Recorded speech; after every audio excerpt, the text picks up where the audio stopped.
দুপুরবেলা রান্না করছিলাম, কিন্তু ওমা দেখি পুরোপুরি ঝড় শুরু হয়ে গিয়েছে। তো দৌড়ে বারান্দায় চলে গেলাম, আর এই যে ঝড় বৃষ্টি দেখছিলাম। কারণ রান্না করার সময় যদি এরকম ঝড় বৃষ্টি শুরু হয়, তাহলে মনোযোগ কি রান্নার দিকে থাকে? একদমই থাকে না। তো এই তো ঝড় বৃষ্টি, বারান্দার কি অবস্থা, আমার গাছগুলা কি ঠিক আছে কিনা সেটা দেখে আমি এই যে আবার কিচেনে চলে এসেছি। আজকে আমার হচ্ছে এই যে শিং মাছের ডিম আর হচ্ছে শিং মাছ, এই দুটো আমি রান্না করব। ডিম দিয়ে হচ্ছে ধুন্দুল দিয়ে ভাজি করব, আর মাছ দিয়ে ধুন্দুল দিয়ে একটা ঝোল করব তরকারির মতো করে। কারণ হচ্ছে মাছের ডিম আমার খুবই পছন্দ। তো আজকে আমার এই ডিম মানে লোভ সামলাতে পারছি না যে রান্না করব। ফার্স্টে ভাবলাম আজকে শিং মাছ রান্না করি, পরে বলি যে না, ডিমটাও ভাজি করে ফেলি, টাটকা খাওয়ার মজাই আলাদা। তো প্রচণ্ড, এই যে আমি এখানে ভাজি করছিলাম তখনই হচ্ছে মূলত ঝড় শুরু হয়েছে। কি পরিমাণ ঝড়, মানে প্রচণ্ড বাতাস, আমার গাছপালাগুলো সব উড়িয়ে নিয়ে যাচ্ছে। আমার এই যে এটা হচ্ছে আমার বাগান বিলাস, আর ওই যে কর্নারে হচ্ছে পুঁই শাক গাছ দেখা যাচ্ছে। মানে আমার পুঁই শাক গাছ পুরো লন্ডভন্ড করে দিচ্ছে ঝড়ে।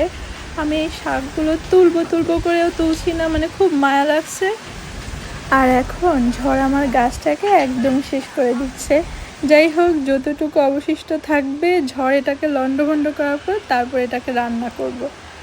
আর এই যে আমি রিটার্ন কিচেনে চলে আসলাম। কিচেনে এসে এই যে বৃষ্টি হচ্ছে, খুব সুন্দর বৃষ্টি। আমি রান্না করছিলাম আর এই যে কিচেন থেকেই ভিডিও করছিলাম।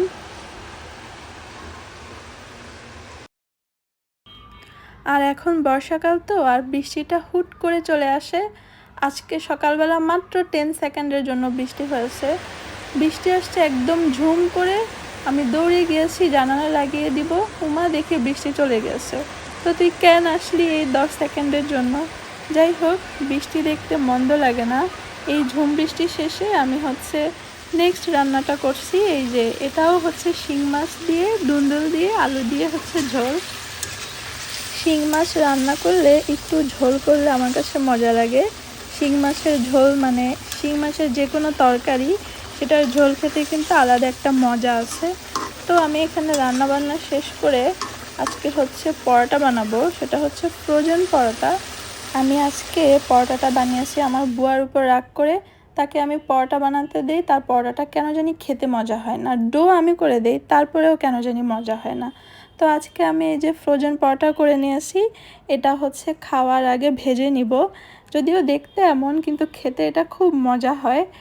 যাই হোক, পরবর্তীতে আমি এই দেখতে যেন সুন্দর হয় সেটাও শিখে যাবো একসময় ইনশাল্লাহ। কারণ আমি নতুন নতুন পরোটা বানানো শিখছি।